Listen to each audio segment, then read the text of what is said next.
Brilliant টিউটৰ্ছ আসামলৈ আপোনালোক সকলোকে স্বাগতম জনাইছো। আজিৰ এই ভিডিঅ'টোত আপোনালোকলৈ আগবঢ়াম ক্লাছ 7 ৰ 3 নম্বৰ এটা চেপ্টাৰ সৰল সমীকৰণৰ ওপৰত। আৰু এইখিনিতে মই কৈ থওঁ যে আমি এই যিটো ভিডিঅ' আগবঢ়াইছো সেইটোৱে অসম জাতীয় বিদ্যালয়ৰ ন্যাসৰ যিটো কোৰ্স বা যিটো সিলেবাস সেইটো ফলো কৰিছো। আৰু সেবাৰ যিসকল ছাত্ৰ ছাত্ৰী আছে তেওঁলোকেও আমাৰ এই ভিডিঅ'সমূহ চাব পাৰে, কিয়নো সেবাৰ কোৰ্সটোৰ লগত জাতীয় বিদ্যালয়ৰ কোৰ্সটোৰ যথেষ্ট সাদৃশ্য আছে। আৰু ইতিমধ্যে আমি যিটো ভিডিঅ' আপলোড কৰি আহিছো আপোনালোকে সেইসমূহ ভিডিঅ' চাব আৰু অনুগ্ৰহ কৰোঁ যাতে এই ভিডিঅ'বোৰ শ্বেয়াৰ কৰে, যাতে এই সময়ছোৱাত ছাত্ৰ ছাত্ৰীসকলৰ সুবিধা হয়। গতিকে প্ৰথমতে সৰল সমীকৰণলৈ যোৱাৰ আগতে যিসকল ছাত্ৰ ছাত্ৰী তেওঁলোকক কৈছো যে তোমালোকে এনেকুৱা ধৰণৰ কিছুমান অংক কৰি আনিছা।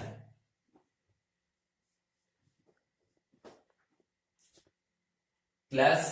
5, 6 এনেকুৱা তোমালোকে এনেকুৱা ধৰণৰ কিছুমান অংক কৰি আহিছা, তোমালোকৰ হয়তো মনত পৰিছে। এই ধৰণৰ অংকবিলাক তোমালোকে কেনেদৰে সমাধান কৰিছিলা মনত পৰিছে কিবা? আমি কেনেধৰণে কৰিছিলো? ইয়াতে আমাক সুধিছিলে যে এই বাকচটোত কি সংখ্যা বহিব। তেতিয়া আমি কি ধৰণে কৰিছিলো? এই 12ৰ পৰা আমি 5 আৰু কিবা এটা সংখ্যা যোগ হৈ আছিলে, তাৰ যোগফলটো কিমান হৈ আছে? 12 হৈ আছিলে। আৰু কি সংখ্যা যোগ কৰিলে 5ৰ লগত কি সংখ্যা যোগ কৰিলে 12 হৈ যাবলৈ আমি কি কৰিছিলো? 12ৰ পৰা 5টো বিয়োগ কৰিছিলো আৰু তেতিয়া তাৰ উত্তৰ উলিয়াইছিলো ঠিক এই ধৰণে। এতিয়া এই কথাটোকে আমি এনেধৰণে লিখিব নোৱাৰোনে যে 5 plus x is equal to 12, অৰ্থাৎ ইয়াতে কি সংখ্যা বহিব আমি নাজানো, গতিকে এটা অজ্ঞাত ৰাশি বহিব। সেই অজ্ঞাত ৰাশিটোকে আমি ইয়াতে x বুলি থৈছো। x ৰ সলনি তোমালোকে বেলেগ বেলেগ আখৰ y z u v এনেকুৱা ধৰণৰ আখৰ বিলাকো ধৰিব পাৰা। গতিকে 5 plus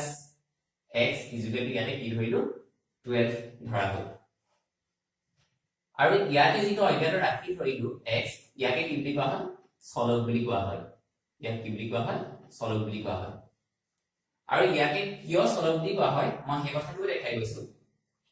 ধৰা হ'ল আমাক এনেধৰণে দিলে যে 5 plus x ৰ মান কিমান? তোমালোকে এই প্ৰশ্নটো দেখিয়ে জানো ইয়াৰ উত্তৰটো উলিয়াব পাৰিবা? 5 plus x ৰ মান কিমান? আমি এইটো কথা গম পাইছো যে x এটা অজ্ঞাত ৰাশি, x ৰ মান আমি নাজানো। কিন্তু আমি যদি x ৰ বিভিন্ন মান ধৰো তেতিয়াহলে ইয়াৰ উত্তৰ বিভিন্ন ওলাব। যেনেকে x ৰ মান যদি আমি 1 ধৰো, 5 plus 1 কিমান ওলাব? 6 ওলাব। x ৰ মান যদি আমি 2 ধৰো, 5 plus 2 কিমান হ'ব? 7 হ'ব। x ৰ মান যদি আমি 3 ধৰো তেতিয়াহলে কিমান হ'ব? 5 plus 3 is equal to 8 হ'ব। গতিকে x ৰ বিভিন্ন মানৰ বাবে কি হ'ব? ইয়াৰ মান বিভিন্ন হৈ থাকিব। গতিকে সেইবাবে কি কোৱা হয়? x ক আমি কি বুলি কওঁ? চলক বুলি কোৱা হয়। অৰ্থাৎ x ৰ মানটো কোনো কনস্ট্যান্ট বা কোনো এটা নিৰ্দিষ্ট মান নহয়, ইয়াৰ মানটো কি হৈ থাকে? সলনি হৈ থাকে। সেইটো কাৰণে ইয়াক কি বুলি কোৱা হয়? চলক বুলি কোৱা হয়। এতিয়া আমি চাম যে এনেকুৱা ধৰণৰ যিবিলাক আমি আকৃতি পালো বা প্ৰকাশ পালো, গাণিতিক প্ৰকাশ পালো, তাকে কি বুলি কোৱা হয়? সমীকৰণ বুলি কোৱা হয়। আৰু যদি আমি সংজ্ঞা দিবলৈ যাওঁ সমীকৰণৰ, তেতিয়াহলে কি হ'ব? এক বা একাধিক চলক থকা সমতাৰ চিহ্নেৰে প্ৰকাশ কৰা এক বা একাধিক চলক থকা ৰাশিকে কি বুলি কোৱা হয়? সমীকৰণ বুলি কোৱা হয়। ইয়াতে দেখিছা এক বা একাধিক বা ইয়াতে এটা চলক আছে, সমতাৰ চিহ্নেৰে প্ৰকাশ কৰা হৈছে। গতিকে বা এনেকৈও ক'ব পাৰি যে সমতাৰ চিহ্নেৰে প্ৰকাশ কৰা এক বা একাধিক চলকৰ যি উক্তি, সমতাৰ উক্তি, তাকে কি বুলি কোৱা হয়? সমীকৰণ বুলি কোৱা হয়। গতিকে আমি বিভিন্ন ধৰণৰ উক্তি আমি কনসিডাৰ কৰিব পাৰো। উদাহৰণ হিচাপে আগবঢ়াবলৈ কিছুমান উদাহৰণ মই লৈ আনিছো। ধৰা হ'ল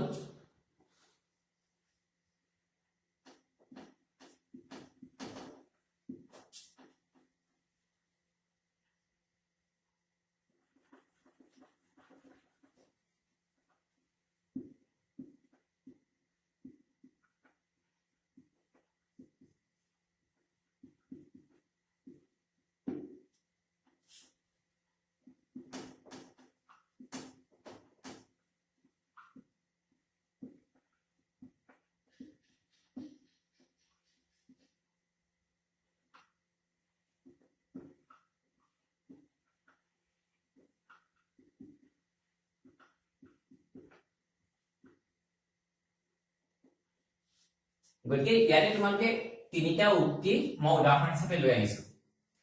প্ৰথমটো কি কোৱা হৈছে x তকৈ 5 সৰু সংখ্যাটো 7 দ্বিতীয় যেটো উদাহৰণ আছে তাত কি কোৱা হৈছে x ৰ 3 গুণ 18 আৰু 3 নম্বৰ এক্সাম্পলটো কোৱা হৈছে কি y তকৈ 4 সৰু সংখ্যাটো 7 গতিকে আমি ইয়াক সমীকৰণৰ আকৃতিলৈ নিব পাৰো কেনেকৈ নিব পাৰো x তকৈ 5 সৰু সংখ্যাটো 7 আমি কেনেকৈ লিখিব পাৰো x - 5 is equal to 7 x ৰ 3 গুণ 18 ইয়াত আমি কেনেধৰণে লিখিব পাৰো 3 into x x ৰ 3 গুণ বুলি কোৱা হৈছে মানে 3 into x is equal to কিমান হ'ব 18 হ'ব আৰু ইয়াত কেনেধৰণে লিখিব পাৰো y তকৈ 4 সৰু সংখ্যাটো 7 y তকৈ 4 সৰু মানে কি কৰিব লাগিব y পৰা 4 বিয়োগ কৰিব লাগিব y - 4 is equal to 7 গতিকে এইটা কি হৈছে উক্তি হৈছে এই উক্তি বিলাকত এটা বা একাধিক চলক আছে আৰু ইহঁতক কিহেৰে প্ৰকাশ কৰা হৈছে সমতাৰ চিহ্নেৰে প্ৰকাশ কৰা হৈছে গতিকে এনেকুৱা ধৰণৰ যিবিলাক আকৃতি ইহঁতকে কি বুলি কোৱা হ'ব সমীকৰণ বুলি কোৱা হ'ব এতিয়া আমি চাম যে সকলোবিলাক উক্তিয়ে একচুয়ালি সমীকৰণ হয় জানো ইয়াত উদাহৰণ একত আমি এটা উক্তি দি থোৱা আছে বা সমীকৰণ দি থোৱা আছে উক্তি দি থোৱা আছে গতিকে ইয়াতে তোমালোকে চাবা যে কি আছে 3x + 4x = 7x এইটো এটা উক্তিত পৰে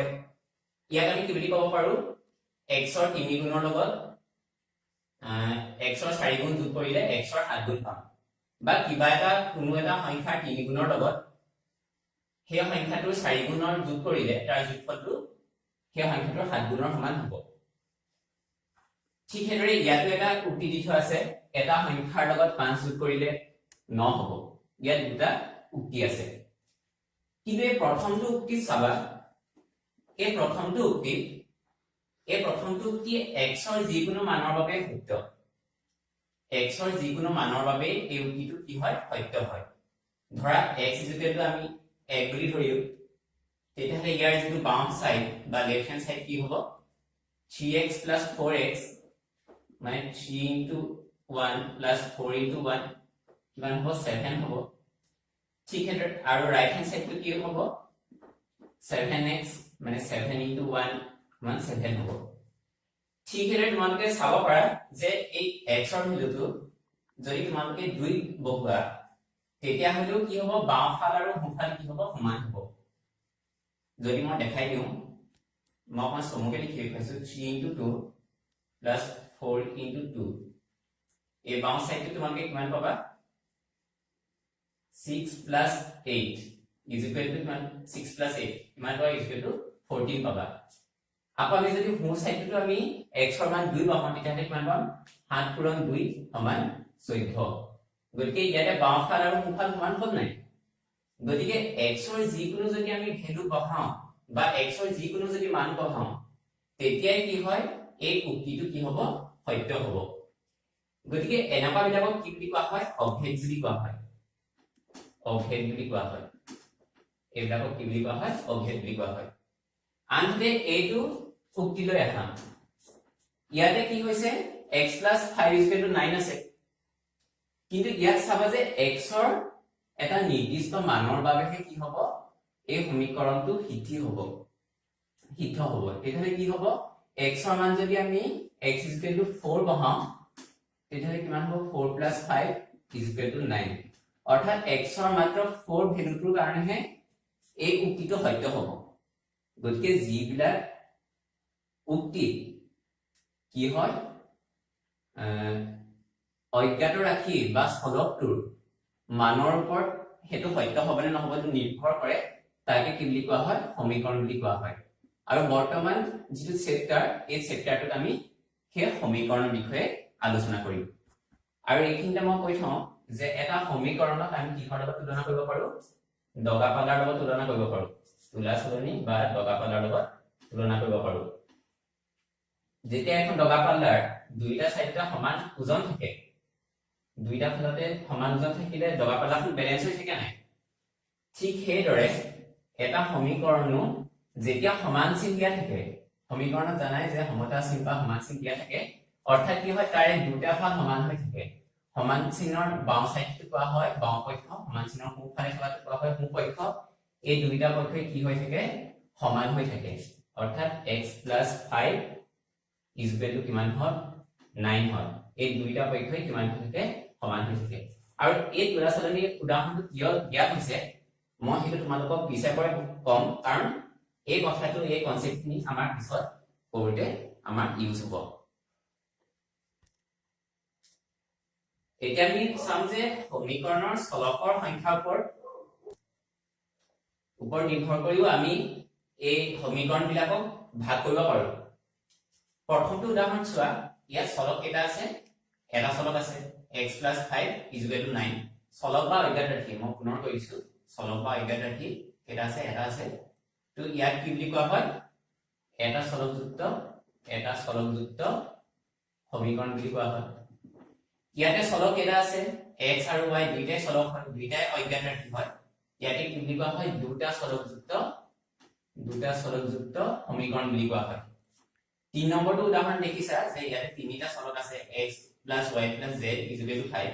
x y z তিনিটা চলক আছে ইয়াতে কি বুলি কোৱা হয় তিনিটা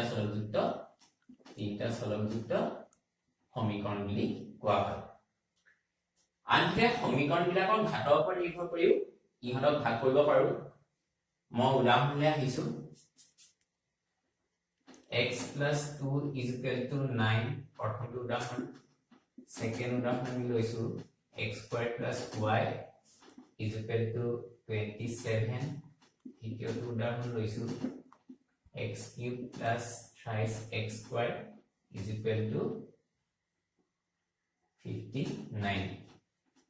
তিনিটা উদাহৰণ দিলো ইয়াতে যে মই কৈছো চলকৰ ঘাত মানে কি বুজা চলকৰ ওপৰত যিটো পূৰ্ণ সংখ্যা থাকে তাকে আমি ঘাত বুলি কওঁ তো প্ৰথমটো উদাহৰণত চোৱা ইয়াত x ৰ ওপৰত বা চলকটোৰ ওপৰত থকা পূৰ্ণ সংখ্যা কিবা দেখিছে জানো কোনো পূৰ্ণ সংখ্যা নাই আমি 1 আছে বুলি ধৰিব পাৰো গতিকে এনেকুৱা ধৰণৰ যিবিলাক সমীকৰণ থাকে তাকে কোৱা হয় কি বুলি ৰৈখিক সমীকৰণ বুলি কোৱা হয় ইয়াক কি কোৱা হয় ৰৈখিক সমীকৰণ বুলি কোৱা হয় দ্বিতীয়টো উদাহৰণত চোৱা অজ্ঞাত ৰাশি বা x বা চলকটোৰ ওপৰত যিটো পূৰ্ণ সংখ্যা আছে কি আছে দুই সংখ্যাটো আছে এই ইয়াকে কি বুলি কোৱা হয় ইয়াৰ ঘাত বুলি কোৱা হয় গতিকে ইয়াৰ ঘাত কি হৈছে 2 হৈছে গতিকে এনেকুৱা সমীকৰণক কি বুলি কোৱা হয় দ্বিঘাত সমীকৰণ তৃতীয়টো উদাহৰণলৈ আহিছো ইয়াতে চোৱা ইয়াত থকা যিকেইটা অজ্ঞাত ৰাশি এটাৰ ওপৰত পূৰ্ণ সংখ্যা আছে 3 এটা আছে 2 আমি সদায় এনেকুৱা বিলাক ক্ষেত্ৰত এইটো ক্ষেত্ৰত 1 আছিলে ঠিক আছে আমি এইবিলাক ক্ষেত্ৰত সৰ্বোচ্চ যিটো পূৰ্ণ সংখ্যা হেতু চাম চলকৰ ওপৰত থকা যিটো সৰ্বোচ্চ পূৰ্ণ সংখ্যা আছে আমি হেতুহে কনসিডাৰ কৰিম গতিকে ইয়াত সৰ্বোচ্চ কি আছে চলকৰ ওপৰত যিটো ঘাত বা পূৰ্ণ সংখ্যা কি আছে 3 আছে গতিকে ইয়াত কি বুলি কোৱা হ'ব ত্ৰিঘাত সমীকৰণ গতিকে আমি এই চেপ্টাৰটোত আলোচনা কৰিম সৰল সমীকৰণৰ ওপৰত এতিয়া মই যিটো আসল ডেফিনেশ্যন তালে আহিছো কথাটো হল কি সৰল সমীকৰণ তেতিয়াহে কোৱা হ'ব আমি সমীকৰণ কাক পঢ়িলো কিন্তু সমীকৰণ তেতিয়াহে কোৱা হ'ব যেতিয়া সমীকৰণটোত মাত্ৰ এটা চলক থাকিব আৰু সি কি হ'ব ৰৈখিক হ'ব এটা সমীকৰণ যেতিয়া এটা চলকযুক্ত হ'ব আৰু সি ৰৈখিক হ'ব তাকে কি বুলি কোৱা হয় সৰল সমীকৰণ বুলি কোৱা হয় আৰু আমি এই চেপ্টাৰটো এইখিনি বিষয়ে আলোচনা কৰিম এতিয়া আমি আলোচনা কৰিম ৰৈখিক সমীকৰণৰ গঠনৰ ওপৰত আমাক কিছুমান গাণিতিক উক্তি দিয়া থাকিব সেই উক্তিবিলাকৰ পৰা আমি কি কৰিব লাগিব ৰৈখিক সমীকৰণৰ গঠন কৰিব লাগিব মই উদাহৰণত কিছুমান দুটা লিখি ৰাখিছো উক্তি প্ৰথমটো কি চোৱা এটা সংখ্যাৰ 5 গুণৰ পৰা 7 বিয়োগ কৰিলে বিয়োগফল 43 হয় এটা সংখ্যাৰ 5 গুণৰ পৰা 7 বিয়োগ কৰিলে বিয়োগফল কি হয় 43 হয় গতিকে এটা আমি কেনে ধৰণে সমাধান কৰিব লাগিব আমাক কৈছে যে এটা সংখ্যা 5 গুণৰ পৰা কোনটো সংখ্যা আমাক কোৱা নাই গতিকে আমি কি বুলি কৰি ধৰি লম ধৰা হল সংখ্যাটো কি বুলি ধৰিম x বুলি ধৰিম তাৰপিছত কৈছে যে এটা সংখ্যাৰ 5 গুণৰ পৰা মানে আমি তাক কি কৰিব লাগিব 5 ৰে পূৰণ কৰিব লাগিব যিটো সংখ্যা ধৰি লৈছো 5 * x কৰিলো 5 গুণৰ পৰা তাৰ পিছত কি কৈছে 7 বিয়োগ কৰিব লাগিব গতিকে আমি বিয়োগ কৰিম 7 বিয়োগ কৰিলো তাৰ পিছত কি কৈছে বিয়োগফল 43 হয় গতিকে তোমালোকে স্টেপ বাই স্টেপ বস্তুখিনি আকৌ এবাৰ চোৱা আমাক কৈছিলে যে এটা সংখ্যাৰ 5 গুণৰ পৰা 7 বিয়োগ কৰিলে বিয়োগফল 43 হয় প্ৰথমতে আমি যেটো নাজানো সংখ্যাটো কি গতিকে আমি ধৰি ললো সংখ্যাটো x গতিকে সংখ্যাটোৰ 5 গুণ কিমান হ'ব সংখ্যাটোৰ 5 গুণ কিমান হ'ব 5x হ'ব তোমালোকে এইটো আৰু অকমান দীঘলীয়া স্টেপত লিখিব পাৰা এনে ধৰণে লিখিলা যে ধৰা হল সংখ্যাটো মান x এটাকে সংখ্যাটোৰ 5 গুণ সমান 5x তাৰ পিছত কবা যে আমি 5 সংখ্যাটোৰ 5 গুণৰ পৰা বা 5x ৰ পৰা 7 বিয়োগ কৰি পাওঁ 5x - 7 আৰু তাৰ ভ্যালুটো কিমান হয় সমান 43 সমান হয় এতিয়া আমি দ্বিতীয়টো যেটো উদাহৰণ হেতুলে আহিছো দ্বিতীয়টো উদাহৰণত কি কৈছে এটা সংখ্যাৰ 3 গুণৰ লগত 4 যোগ কৰিলে যোগফল কি হয় 25 হয় গতিকে আমি ইয়াতে একে ধৰণে কৰিব লাগিব ধৰা হল সংখ্যাটো কি কৰিব লাগিব x অৰ্থাৎ এটা সংখ্যা বুলি কৈছে সংখ্যাটো কি আমাক কৈছে জানো সংখ্যাটো আমাক কি সংখ্যা হয় কোৱা নাই গতিকে আমি কি কৰিলো সংখ্যাটো x বুলি ধৰি ললো এটা সংখ্যাৰ তাৰপিছত আমাক কৈছে যে 3 গুণৰ লগত গতিকে সংখ্যাটো 3 গুণ কি হ'ব একদম দীঘলীয়া স্টেপত নাই সেইটো আমি কৈছো সংখ্যাটোৰ 3 গুণ সমান 3 * x যেতিয়া আমাক কব যে সংখ্যাটাৰ দুগুণ তেতিয়া আমি কি কৰিব লাগিব সংখ্যাটো 2 ৰে পূৰণ কৰিব লাগিব যদি আমাক কয় সংখ্যাটাৰ 3 গুণ তেতিয়া আমি কি কৰিব লাগিব সংখ্যাটো 3 ৰে পূৰণ কৰিব লাগিব ইয়াত আমাক 3 গুণ কৈছে আমি 3 ৰে পূৰণ কৰিছো গতিকে সংখ্যাটো 3 গুণ কিমান পালো 23x পালো তাৰ পিছত কি কৈছে 3 গুণৰ লগত 4 যোগ কৰিলে গতিকে আমি 23x + 4 3 গুণৰ লগত 4 যোগ কৰিছো আৰু যোগফল কিমান হয় বুলি কোৱা আছে সমান যোগফল 25 হয় বুলি কোৱা আছে গতিকে তোমালোকৰ যিখিনি পাবা অনুশীলনী এনেকুৱা ধৰণৰ অংক কৰিব লাগিব তাতে কিছুমান গাণিতিক উক্তি দিয়া থাকিব গাণিতিক উক্তি মানে কিছুমান এনেকুৱা ধৰণৰ বাক্য দিয়া থাকিব সেই বাক্যবিলাকক আমি কি কৰিব লাগিব গাণিতিক ৰূপলে বা সমীকৰণলে ৰৈখিক সমীকৰণৰ ৰূপলে এনে ধৰণে নিব লাগিব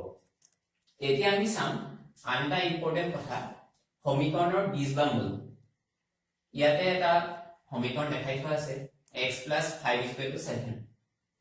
তোমালোকে এই সমীকৰণটো ভালদৰে লক্ষ্য কৰাচোন এই সমীকৰণটো ভালদৰে লক্ষ্য কৰিবলৈ চোৱা আৰু মোক কোৱাচোন যে x ৰ ভ্যালু কি বহালে বাম পক্ষ আৰু সোঁ পক্ষ দুইটা সমান হ'ব তোমালোকে x ৰ বিভিন্ন মই কৈছে যে x টো এটা চলক হয় x ৰ বিভিন্ন মান থাকিব পাৰে তোমালোকে বিভিন্ন মান যদি পাতি চোৱা তেতিয়া কি আছে x ৰ ভ্যালু যদি 2 হয় তেতিয়া থাকিব 2 + 5 = 7 মানে x = 2 হলে কি হয় এই সমীকৰণটোৰ বাওঁফাল আৰু সোঁফালটো কি হৈ যায় সমান হয় মই আগতে বুজাওঁতে এটা কথা কৈছিলো যে এটা সমীকৰণ কি হয় ঠিক তৰাজুৰ দৰে হয় ইয়াৰ কি হয় দুইটা ফাল সমান চিহ্নৰ দুইটা ফাল সমান হৈ থাকে এতিয়া এই সমীকৰণটো দেখিছে যে x ৰ ভ্যালু যেতিয়া 2 হ'ল তেতিয়া কি হ'ল এই সমীকৰণটোৰ বাওঁফাল আৰু সোঁফাল দুইটা সমান হ'ল গতিকে আমি এনেকৈ ক'ব পাৰো যে এটা সমীকৰণৰ চলকৰ যি মানৰ বাবে সমীকৰণটোৰ বাওঁফাল আৰু সোঁফাল দুইটা পক্ষ সমান হয় তাকে সমীকৰণটোৰ কি কয় বীজ বা মূল বুলি কোৱা হয় আমি এতিয়া দুটামান অংকৰ ক্ষেত্ৰত সমীকৰণৰ বীজ বা মূল উলিয়াম আমি এটা উদাহৰণ ললো এই উদাহৰণটো দিয়া আছে 3x + 5 = 14 আৰু ব্ৰেকেটত দিয়া আছে x = 3 আমাক ইয়াতে সুধিছে যে কি x = 3 এই সমীকৰণটো বীজ বা মূল হয় নে নহয় আমাক পৰীক্ষা কৰি চাবলৈ কৈছে গতিকে আমি কি কৰিম আমি লিখিব পাৰো যে দিয়া আছে কি লিখিব পাৰো x = 3 এটা মই কৈছো যে সমীকৰণত দুটা পক্ষ থাকে সমান চিহ্নৰ বাওঁফালটো বাওঁ পক্ষ আৰু সোঁ পক্ষ গতিকে বাওঁ পক্ষ যদি আমি লিখো বাওঁ পক্ষ লিখিলো বাওঁ পক্ষ কি লিখিম 3x + 5 এতিয়া আমাৰ x ৰ ভ্যালু কি দি থোৱা আছে 3 দি থোৱা আছে গতিকে য'ত x আছে আমি কি বহাম x ৰ সলনি 3 বহাম 3 * x আছে গতিকে 3 * x ৰ ভ্যালু আমি কি লিখিম 3 বুলি লিখিম প্লাস 5 এতিয়া তোমালোকে যেটো বদমাছ নিয়ম হেতু মতে তোমালোকে গম পাবা যে আমি প্ৰথমতে পূৰণৰ কামটো কৰো ইয়াতে কি হ'ব 3 * 3 9 হ'ব প্লাস 5 হ'ব তেতিয়া কিমান হ'ব বাম পক্ষ সমান কিমান হ'ব 9 আছে 14 আৰু বাম পক্ষ ইজ ইকুৱেল টু কি হ'ব এই সোঁ পক্ষটো হ'ব 3x + 5 = 14 সোঁ পক্ষ 14 আছিল সমান কি হ'ল সোঁ পক্ষ হ'ল গতিকে আমি এনে ধৰণে ক'ব পাৰো নে যে x =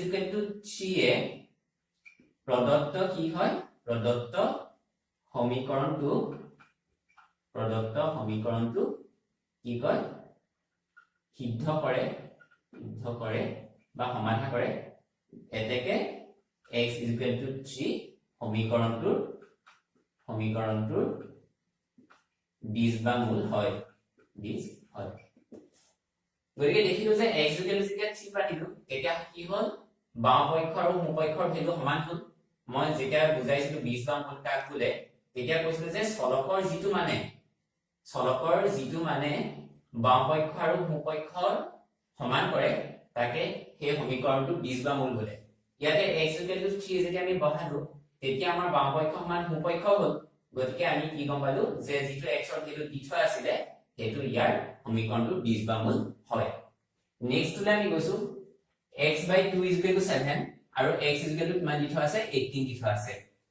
অৰ্থাৎ আমি এনেদৰে লিখিব পাৰো দিয়া আছে কি লিখিব পাৰো x = 18 বুলি লিখিব পাৰো হয়নে এতিয়া আমি বাম পক্ষ লিখিলো বাম পক্ষ কি লিখিব পাৰো x/2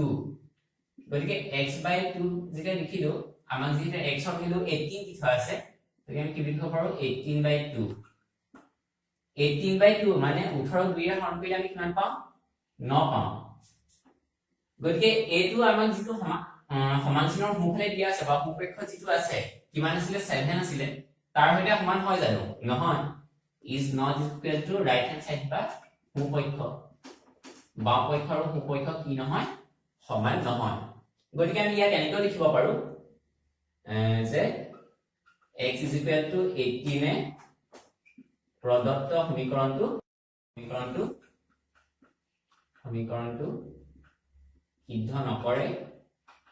সিদ্ধ নকৰে গতিকে লিখি দিবা যে কি হয় x = 18 এই সমীকৰণটোৰ বীজ বা মূল নহয় এইখিনি বস্তুৱে তোমালোকৰ যিখিনি উদাহৰণ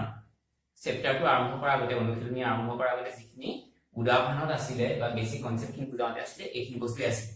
আৰু এইখিনি বস্তু যদি জানা এইখিনি বস্তু যদি ভালদৰে বুজি পোৱা তেতিয়া তোমালোকৰ চেপ্টাৰটো পঢ়াত কোনো ধৰণৰ প্ৰবলেম নহয় গতিকে মই তোমালোকক কওঁ যে তোমালোকে ভিডিওটো ভালদৰে চোৱা যদি প্ৰবলেম হয় দুবাৰ তিনিবাৰো চোৱা